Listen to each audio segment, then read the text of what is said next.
Eugène Fromentin, Un été au Sahara, 1874. Sahara.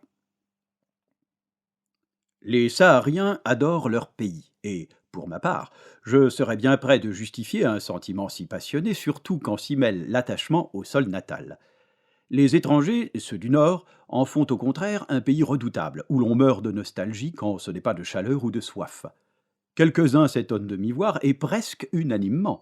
On me détournait de m'y arrêter plus de quelques jours, sous peine d'y perdre mon temps, ma peine, ma santé, et, ce qui est pis, tout mon bon sens.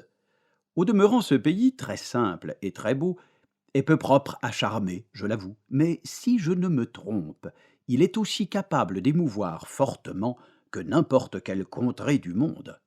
C'est une terre sans grâce, sans douceur, mais sévère, ce qui n'est pas un tort, et dont la première influence est de rendre sérieux et fait que beaucoup de gens confondent avec l'ennui.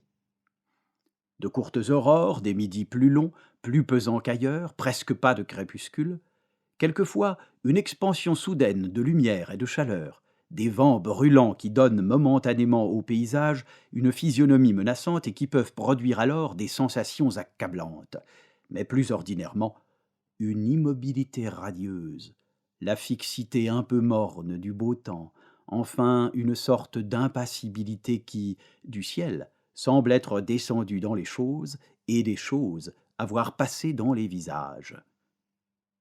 La journée finit comme elle a commencé par des demi-couleurs, un ciel ambré, des fonds qui se colorent, de longues flammes obliques qui vont empourprer à leur tour les montagnes, les sables, les rochers de l'Est.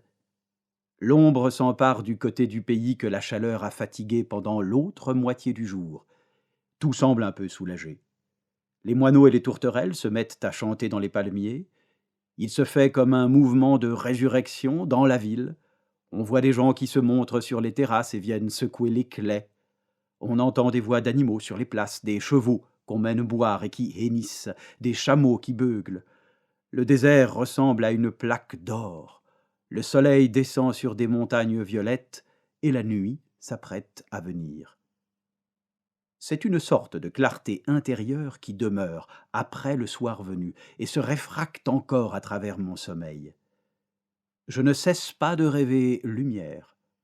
Je ferme les yeux et je vois des flammes, des orbes rayonnants, ou bien de vagues réverbérations qui grandissent, pareilles aux approches de l'aube.